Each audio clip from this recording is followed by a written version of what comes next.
കടയിൽ പോയി കഴിഞ്ഞാൽ മുന്നിലൊന്നും കിൻഡർ ജോയ് വെച്ചിട്ടുണ്ടാവരുതേ എന്ന് പ്രാർത്ഥിക്കേണ്ട അവസ്ഥയായിട്ടുണ്ട് കേട്ടോ. ഇപ്പോൾ ഇതിലെന്താണ് ഇത്ര ഉള്ളതെന്ന് എനിക്ക് മനസ്സിലാവുന്നില്ല കേട്ടോ. നമ്മളൊക്കെ സ്കൂളിൽ പഠിക്കുമ്പോൾ 1 രൂപ കിട്ടിക്കഴിഞ്ഞാൽ 4 പുളിഞ്ചി മിഠായി വാങ്ങിക്കൊണ്ടിരുന്നതാണേ.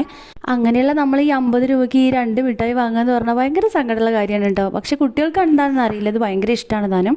ഈ കളിപ്പാട്ടം കൊണ്ടൊക്കെ ആവും അത്. പക്ഷേ കളിപ്പാട്ടം വേറെ 10 രൂപയൊക്കെ കൊടുത്ത് വേറെ വാങ്ങിക്കൂടെ? അതാണ് ഞാൻ ആലോചിക്കുന്നത് കേട്ടോ. വെയിൽ തുടങ്ങിക്കഴിഞ്ഞാൽ വഴിയരികിലൊക്കെ ഇതുപോലെ നൊങ്ക് വിൽക്കാനായിട്ട് വെച്ചിട്ടുണ്ടാവും. ഒരു പീസ് നൊങ്കിൽ 3 എണ്ണം ഉണ്ടാവും കേട്ടോ. അതിന് 30 രൂപയാണ് വില. അപ്പോൾ ഞാനൊരു 3 എണ്ണം വാങ്ങിയിട്ടുണ്ടായിരുന്നു. അത് കഴിക്കായിരുന്നു. വെയിലത്ത് കഴിക്കാൻ നല്ല സുഖമാണ്. ചിലർ പറയും പ്രത്യേകിച്ച് അതിനൊരു ടേസ്റ്റും ഇല്ലാന്ന് കേട്ടോ. പൊന്നു കല്യാണത്തിന് പോയിരിക്കുന്നതുകൊണ്ട് പൊന്നുവിൻ്റെ കളിപ്പാട്ടം കൂടി കണ്ണപ്പൻ എടുത്തു. പിറ്റേ ദിവസം വരെ അവൻ വെയിറ്റ് ചെയ്തു. പിന്നെ സഹിയിട്ട് അവനത് തുറന്ന് നോക്കി. അപ്പോൾ ദേ ഈ സാധനമാണ് ഉണ്ടായിരുന്നത്. അവൻ്റെ കളിപ്പാട്ടത്തെക്കാളും നല്ല രസം ഉണ്ടായിരുന്നത് അവളുടെയാണ് കേട്ടോ.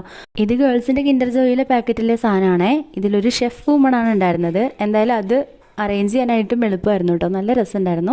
അപ്പോൾ ഈ സാധനങ്ങൾക്കാണ് ഡിമാൻഡ് കുട്ടികൾക്ക്. ആ കഴിക്കുന്ന സാധനം വലിയ ടേസ്റ്റ് എന്നുള്ളതായിട്ട് എനിക്ക് തോന്നിയിട്ടില്ല കേട്ടോ. പഠിക്കുന്ന സമയത്ത് വലിയ ധാരണയൊന്നും ഇല്ലെങ്കിലും ഇപ്പോൾ മാർക്കറ്റിംഗ് സ്ട്രാറ്റജി നമ്മൾ മനസ്സിലാക്കേണ്ടിയിരിക്കുന്നു കേട്ടോ. ഇതിൻ്റെ ഡ്യൂപ്ലിക്കേറ്റ് പ്രോഡക്ട്സ് ഒരുപാട് കിട്ടാനുണ്ട്. 10-15 രൂപയുടെ. അതിനും വെറൈറ്റി കളിപ്പാട്ടങ്ങളൊക്കെ ഉണ്ടാവും കേട്ടോ. ഇപ്പോൾ അതും തിരഞ്ഞ് നടക്കേണ്ട അവസ്ഥയായിട്ടുണ്ട്. എന്തായാലും 50 രൂപ കൊടുത്ത് ഈ കളിപ്പാട്ടത്തിന് വേണ്ടി കളയുന്നതിനെക്കാട്ടും ഭേദമല്ലേ 15 രൂപയ്ക്ക് കളിപ്പാട്ടം കിട്ടണ വേറെ വല്ല മിഠായും കണ്ടുപിടിക്കണത് അല്ലേ?